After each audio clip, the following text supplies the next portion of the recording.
Hi and welcome to Life is Strange, Max Caulfield's journal. This video has been made to coincide with my Life is Strange playthrough, so I will be reading through each of the journal entries that feature in my particular videos for that episode. The videos will be linked in the description and also displayed on clickable links as well. We are going to start with Life is Strange, Episode 1, Part 1, July 10th, 2013. I got accepted into Blackwell Academy. If words could dance, this would be a rave, even though I've never been to one. But who cares, because I got into Blackwell Academy. I didn't think I would be so excited since it's not like I didn't used to live in the same town. But when I saw the text from the Blackwell Scholarship Office, I could literally feel my pulse speed up. I thought it was going to say, "Sorry, thanks for playing." It took me a few seconds before I read the whole thing. I guess I wanted to enjoy that last moment of blissful ignorance. And when I saw the first word, "Congratulations," I think I screamed.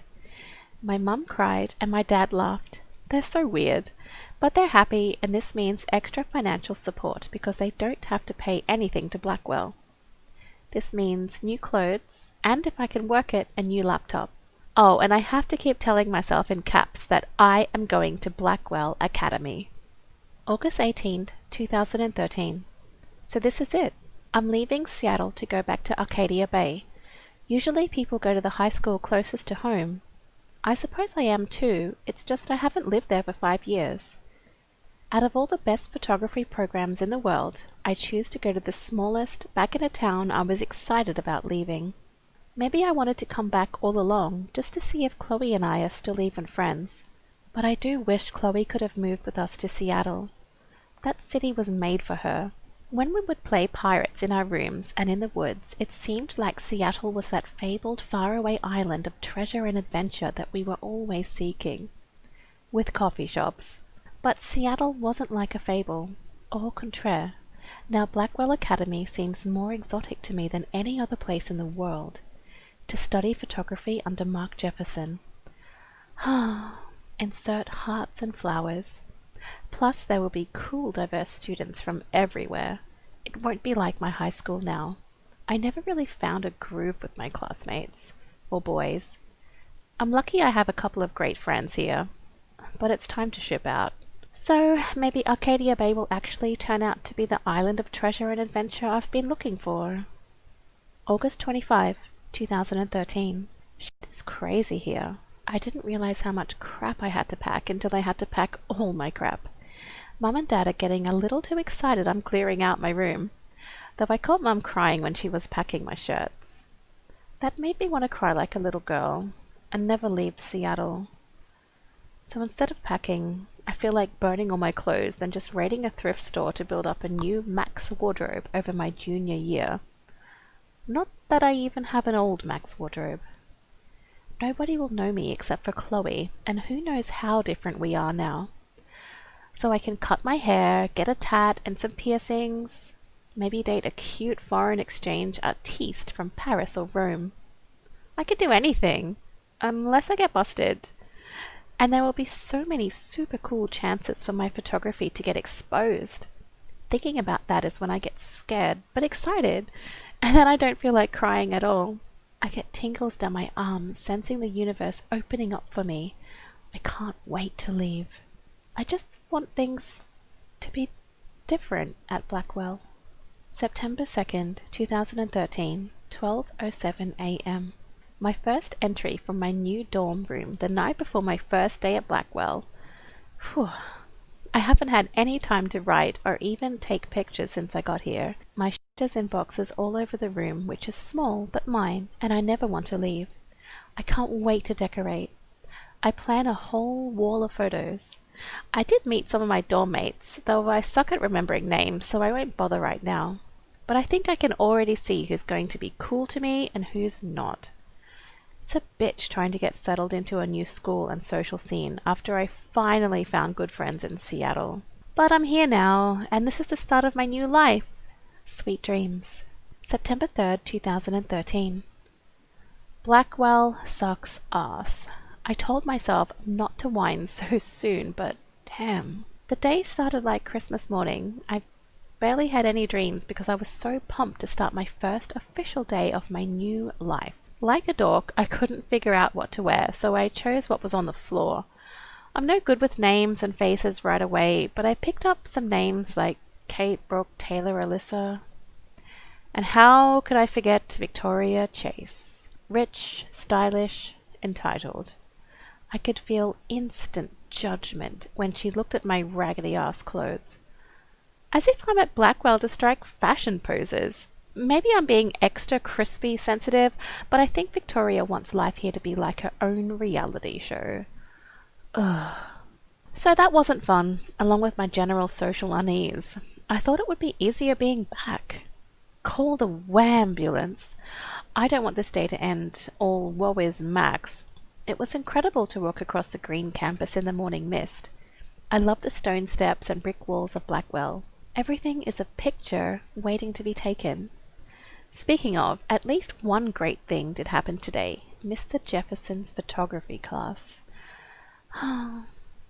There's more to tell, but journal, forgive me, I'm truly wiped out. September 4. I have an arseload of homework already. So much bullshit. At least give us noobs a day to acclimate. But to prove I'm not a total loser, I made a new friend in my science class.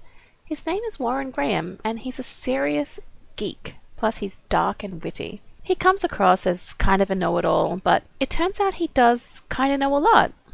We talked about photographers, and he actually named a few I'd never heard of. We traded numbers, and he'll be a good study partner, or a good friend. I'll need at least one based on the click action here. I thought being 18 meant I didn't have to deal with this teenage drama anymore. I thought. At least I get to research famous photographers for some of my homework. Mr. Jefferson assigned us a ton of reading, but this is exactly what I want to study. Jefferson is super cool and super chill. He doesn't try to be too hip. He just says what he thinks and expects us to as well. I think he's a genius. OMG, I want to marry him. Just joking. This one class is worth all the social dysfunction. September 15. Homework is kicking my ass. I bet the teachers grade harder just to stop me from feeling special. But Victoria Chase and her snob minions still front like they're honoured guests of Blackwell. The bros here aren't that different. Nathan Prescott is Victoria's male clone, with way more money and attitude, if that's possible. His family is the oldest in Arcadia Bay, and I heard stories about them when I was a kid. The Prescotts give a shitload of bank to Blackwell, so Nathan acts like he literally owns the school. Yesterday during class, he put his feet on the desk, started texting, and the teacher didn't say jack. I'd get suspended, but him and Victoria are part of the silly elite Vortex Club that puts on popular parties, and so they get their way. It's good to be the king and queen. I don't want to slam everybody. I do like Kate Marsh. She's down the hall in one of my classes. She's so pretty and sweet and friendly. It makes her more beautiful than the biatches here like Victoria, who thinks beauty is just your face and outfit. See, I'm already playing their drama games. No more. September 23. Finally had a chance to take some actual shots around campus today. A perfect blue sky day. I always forget how great I feel after I take pictures when I've been slacking off. Speaking of pictures, Mr. Jefferson told us about the National Everyday Heroes photo contest he wants us all to enter. The winner gets a trip to San Francisco and lots of publicity. He wants just one photograph from each student. This is exactly why I wanted to come to Blackwell, and of course, I'm scared shitless to enter. At least I have a couple weeks before the deadline in October, so I have plenty of time to stress and procrastinate. September 30. I don't know whether I love it or hate it here. I'm trying to keep up with my science class of all things. Like I give a shit or even understand it. Good thing I know Warren. Too bad I can't clone him to take my place in class. Miss Grant is much cooler than the class. She explains particle physics so even boneheads like me can kinda understand. I love how she relates society to science and vice versa. I can tell she's committed and passionate about life, unlike some of us in her class, but I'm trying to engage more, even if it means asking actual questions in class instead of hiding in the back. I'm just glad I'm not the only social misfit here. Now, how much homework are you avoiding? October 1st. October, my favourite month. The best weather of the year. I love watching the leaves change colour, turning into tiny flames. But it's still too damn hot, thanks global warming. And I can't bust out the big coats and sweaters or scary movies yet. Soon. Kate let me borrow The October Country by Ray Bradbury. I haven't read much by him, which caused Warren to almost revoke my geek cred before I held up my copy of Battle Royale. But he nails the autumn atmosphere of small towns. The last time I wore a Halloween costume was with Chloe. I have pictures in one of my old albums. I should find a real Halloween party to crash so I can experience some social mingling. It's that or a Vortex Club Stroke Fest swimming party. Or is that Backstroke Fest? You're so punny, Max. At least I'm trying to climb out of my cocoon. I shouldn't expect my life to completely change after a few weeks of Blackwell Academy. As my parents love telling me on a loop, you have all the time in the world. October 7. This will be the weirdest journal entry I will ever make. So weird, I don't know how or where to start. But it started with the most vivid dream of my life. I was lost in a storm by the lighthouse until I came to the edge of the cliff. Then I saw a giant tornado headed for Arcadia Bay. It was so real that I could feel the rain stinging my face, and I was scared shitless. Then a boat hit the lighthouse, and I swear I actually felt like I was going to die. But I woke up in Mr. Jefferson's class, and I wasn't even sleeping. I almost fell out of my chair. Jefferson called on me, but I totally blew the answer. Of course Victoria pounced on me and made me look like a bigger idiot. She's so awful. Then I didn't have the guts to turn in a photo for the Everyday Heroes contest, while Victoria did her usual sock up to Jefferson. He's so cool, and he clearly wants me to succeed. I felt so shitty. I just wanted to get to the bathroom to be alone and wash my face after that nightmare. Or daymare. Once I got to the bathroom, I saw this odd, beautiful blue butterfly flutter in, and right when I took a photo of it in the corner, Nathan Prescott came in, freaking out, talking to himself. I hid in the corner, and this punk girl came in, and they started arguing about drugs and money. Then Nathan actually whipped out a gun and shot the girl. This is where it gets strange. When Nathan fired the gun, I came around the corner and reached out for some dumb reason, as if I could stop the bullet. But suddenly I could feel the world twisting around me, and this pressure in my head. Everything seemed to rewind as I found myself right back in the class at my desk. I literally thought I had been dosed with some drug until I calmed myself down. I saw everything happen in class the way it did before Major Groundhog Deja Vu. Somehow I was able to actually rewind time.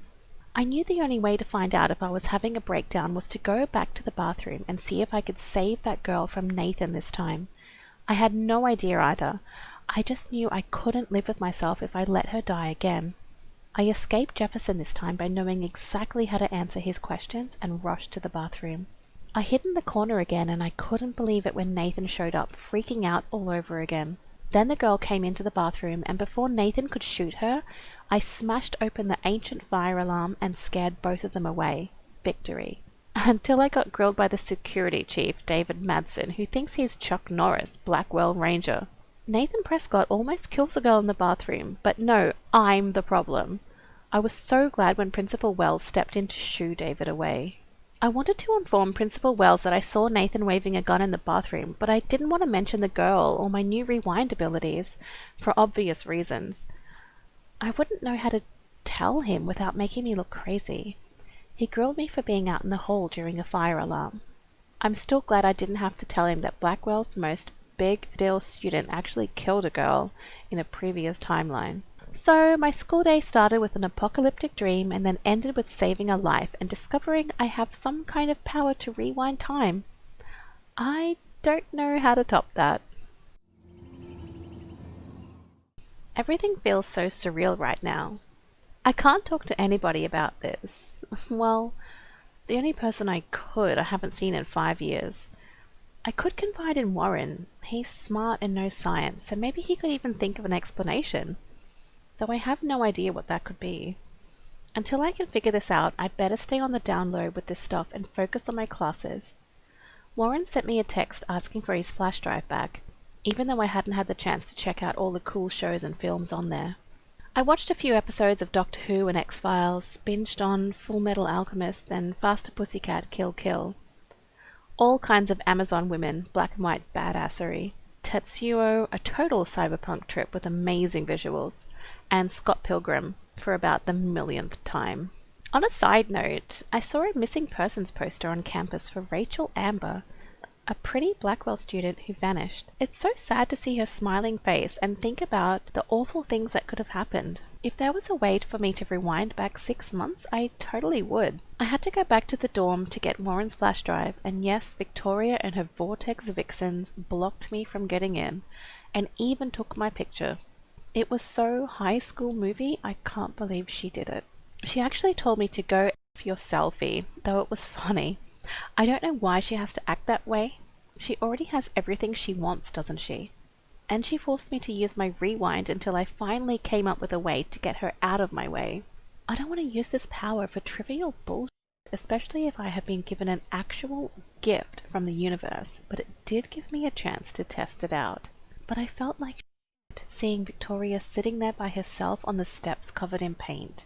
She didn't look like the Queen Biatch of Blackwell, just a lonely girl as confused as me. I knew I had to find out if she was okay. She was actually nice and apologized. She even deleted the picture she took of me off her phone.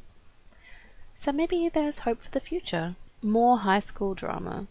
Juliet wouldn't let Dana out of her room because she thought Zachary was sexting Dana.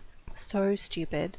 I was so tired from everything, and since Dana borrowed Warren's flash drive, I had to intervene. Juliet told me Victoria was the one who gave her the inside scoop on Zach and Dana, so I knew that Victoria was playing them all. I snuck into Victoria's room and onto her laptop and found out that she was indeed lying through her ass just to create drama. Of course I felt like a weasel going through Victoria's room and laptop. Once I gave Juliet the proof that Victoria was behind this, I went to get Warren's flash drive from Dana. She was in a weird mood, so I had a look around to see if I could find out why. I found a home pregnancy test along with a note from Logan and a doctor's appointment. Dana admitted she was pregnant, and I realized that all of my friends have troubles that are just as significant as mine. I'm starting to get the hang of this whole rewind thing. I don't want to waste this power, but there has to be a reason it was given to me, so I better learn how to use it right. I started by saving Alyssa from getting a football-fueled headshot. I admit it felt amazing, just to help Alyssa with something as simple as that. I also saw David Madsen hassling Kate Marsh. I couldn't hear everything, but he was accusing her of something. All that guy can do is point fingers. I got so pissed. I went over to stop him from being such a bully. He's a security guard, not a stormtrooper. He was an asshole, as usual, but I felt good about what I did, and Kate seemed truly happy that somebody stood up for her. And I did that without using my rewind power. This day keeps getting stranger. I don't even believe what I'm writing, and I can't even do a simple task like giving Warren back his flash drive without getting into a situation. In this case, though, it turned out half bad and half good, which I guess is the yin and yang of life. When I met with Warren in the lot and checked out his new retro wheels, guess who showed up? Nathan Prescott, freaking out all over again. He got all up in my face to accuse me of bullshit. Even though I was scared because I know what he did to that girl in the bathroom, I was more furious. Then the girl in the bathroom pulled up in a truck. My former best friend, Chloe Price. We both looked at each other like, WTF? Next thing I knew, I was in her truck as Warren earned his man card and tried to get Nathan off my ass. I owe Warren big time. Seeing Chloe for the first time in 5 years was such a shock, I was almost paralyzed. Especially after realizing that Nathan had almost killed her right in front of me. Now Chloe shows up out of the blue to save me. Of all the bizarro and unexplainable shit happening today, sitting in Chloe's battered truck, listening to music and staring at her dashboard bobblehead might be at the top. So I tried to process the fact that Chloe and I were two best friends who didn't know each other anymore. She had blue hair, piercings, and cool boots, and I I looked like a dork. I didn't know where to start, and she wasn't exactly extending an olive branch. So we sat like strangers. At least I had time to catch my breath and realize that in the parking lot melee with Nathan and Warren, my camera got busted up. I didn't care considering everything else going on, but it sucked on top of everything else going on. Going back to Chloe's old house for the first time in 5 years was like the ultimate rewind. Some things were obviously different, but some things weren't. The house smelled exactly the same as it did when we were growing up. Chloe's room was like an exploded version of her new adult self, cool and chaotic. I could tell she was pissed. She wanted to blaze up and chill, so I explored her room to play catch up on what she was into these days. Then I found a photo of Chloe with Rachel Amber. Chloe freaked and laid into me for not calling her once. I deserved it. She had become best friends with Rachel, and they were going to bail on Arcadia Bay and head out to Los Angeles for fame and fortune. I could tell how much Chloe cared about Rachel since she was the one putting up the posters. I felt even shittier about leaving Chloe all alone those years, when she most needed me. You suck, Max. But Chloe is obsessed with Rachel, the missing girl. She says Rachel vanished after meeting some amazing dude, probably some psycho online. Chloe wanted to smoke out and be alone, so I went downstairs to find tools to fix my camera. Snooping deeper, I hit the paranoia jackpot and found a whole mini surveillance setup of Chloe's house, with cameras in the halls and some rooms. Truly creepy shit. What kind of uber paranoid puts cameras throughout his own home? Chloe's stepfather, I guess. I see why she's got serious attitude. When I got back upstairs, I couldn't fix the stupid camera, but Chloe saw the butterfly photo and knew I was in the bathroom and set off the alarm. Her attitude totally changed, and she realized that I had saved her life. Even though it could have gone the other way, she was so happy, like when we were kids, and it was great to see her face light up. She even gave me her dad's awesome old Instamatic as a symbol of our reunion. She cranked up the tunes and started dancing on her bed like a maniac. She even got me to shake my booty. Just a bit. That's when Chloe's stepfather showed up. And it was David Madsen. I couldn't hide, and then David came in, angry about the music, and that I was there. He was even scarier off campus because he didn't have the school around him. He accused Chloe of taking one of his guns. Then it got real. David found Chloe's joint and flipped out on us. I said it was my pot, and David got in my face, but Chloe stepped in like a boss. David has it out for me now, but whatever. Chloe was so touched, I was willing to take the blame. Chloe and I decided to get out of there and catch up on our exploring, like best friends. So Chloe and I ended up at the lighthouse, watching the sunset. Chloe was mellow and told me more about David and his uber paranoia at school and home. It all made sense. But I wanted to know why Chloe was in that bathroom with Nathan Prescott. She told me he deals drugs, and she wanted to blackmail him to pay off some big loan. It's so strange where our lives have gone since the last time we hung out when we were 13. Then I had another nightmare, or duskmare. I was right back at the lighthouse in a storm, except this time I was following a ghostly deer until I got to the edge of the cliff. I could see the tornado destroying everything in its path, and again I could feel the cold sting of the rain. The lighthouse was crumbling, and I felt so helpless watching the tornado move towards the town.